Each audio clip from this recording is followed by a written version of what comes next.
Hi there, this is Eshu. I'm the abbot here at Zen West Buddhist Society. This Living Zen podcast is just one of the many resources we've created at Zen West to make Zen practice and training more available and accessible to people all over the world. Instructional videos, printable resources, and much, much more are also available on our website at www.zenwest.ca. If you're a regular listener, I'd love to hear from you. So please drop me an email at office@zenwest.ca and let me know who you are, how you got started, and what brought you to Zen. Everything we make available in person and online at Zen West is only possible because of the support of our members and associates, people like you. If the efforts of our community are making a difference in your life, I'd like to invite you to show your support and take part in making it happen by becoming an associate or member of the Zen West Sangha. You can do this by clicking the Join Us tab on our website at www.zenwest.ca. Thank you for your support, and thanks for listening. Just before everybody gets entirely settled in, I just want to say a few words. First of all, just look around the room for a second. Look at each other. This is the Zen West community. And listening to us chant this morning really reminds me of how much this community has grown, deepened, transformed over the years. And I think this is truly, as it is called in our tradition, a treasure. We have a lot of different kinds of people in our community.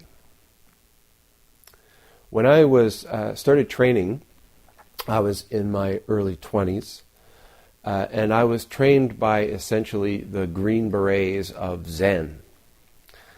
And so naturally, coming back, I think, to Victoria, starting a Zen center, well, taking over a Zen center in some ways, the kind of form that took place here was young man, Green Beret Zen. And I think there's a lot of things that really appeal to everybody in this room about that kind of discipline and clarity and energy and straightforwardness, or you wouldn't be here.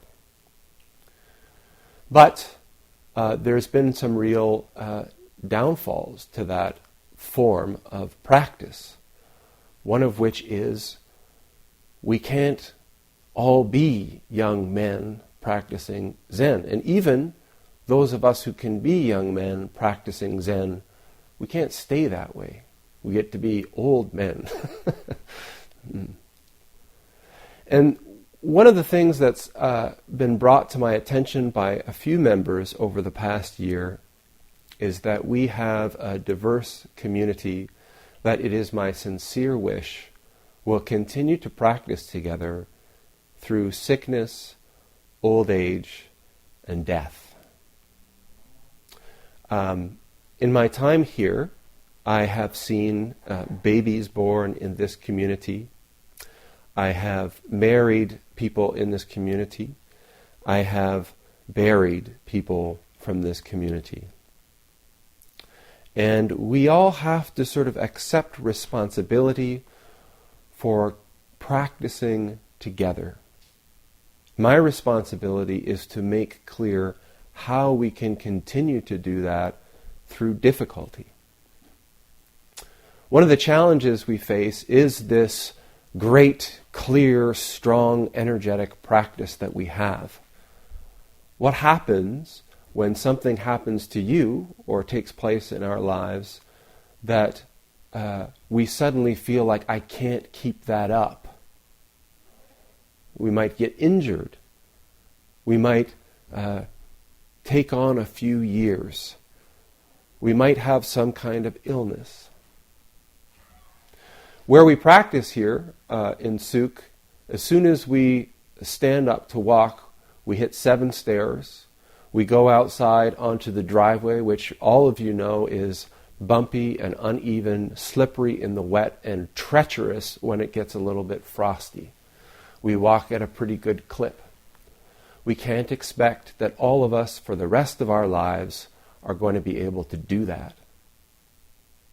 In the past year, we've had a couple of people, and I'm currently kind of going through it myself a little bit, where something happens to our lungs, and we burn incense here. It's how strange in our environment to have smoke inside. And I think we're all really sincere in wanting to maintain the tradition, you know. And so we might sit at home and say, well, I'm not going to go to the Zendo tonight or today because I don't want to, have a total coughing fit and be disruptive. And I certainly don't want the form to be altered on my behalf. And likewise, we can do this if we feel like we can't uphold the whole form, this whole Marine's young man form. I just want to say, to make it clear, and I hope that you'll spread it all around the whole community, because we're not all here, that this is bullshit. And a much more important aspect of our tradition is to have people practicing together. So, I'm not going to capitulate with things that you like or don't like. Well, I don't like the incense. It stinks. That's okay. I'm still going to burn it. I can't come to sit because the incense makes me cough and have like a bronchial spasm. No, we're not burning incense. We're not going to burn it. I can't walk down the stairs. I can't keep up the clip of the walking. I can't stand up quickly enough when it's time to walk. I can't make it up and down the hill. It's too hard on my body. Please come. When it's time to do walking, the people who can stand up and walk will go and do the walking meditation as we normally do.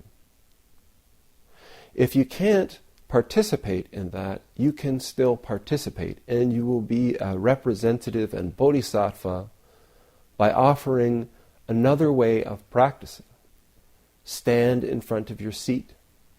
If you want, you can do a slow walking meditation just around the Zendo during that time.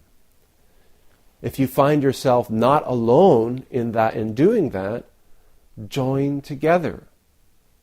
2 people, 3 people, walking slowly around the Zendo, or the dining room if it's a smaller Zendo.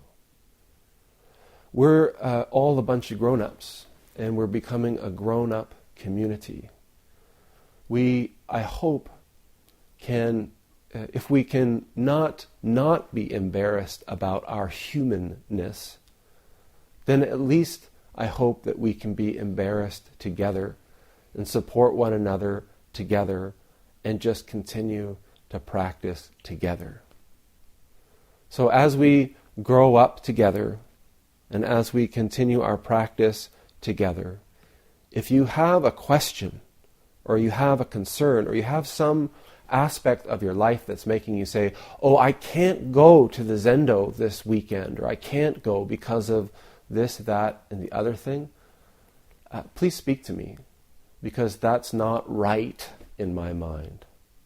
The last thing that should happen to us when we face difficulty or transience in our life is that we feel like we can't participate in our community. That's crazy. That's why we have a community, for those times. So that's all. If you have any questions, please just ask and support one another, take care of one another. Thank you.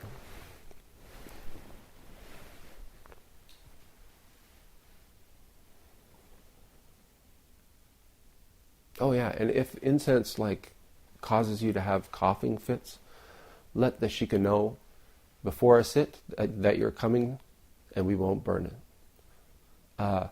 And I should say, while I mentioned illness and practicing together, I still feel like if you have something that's contagious, while I appreciate your generosity, please don't share it. We'll support you from here.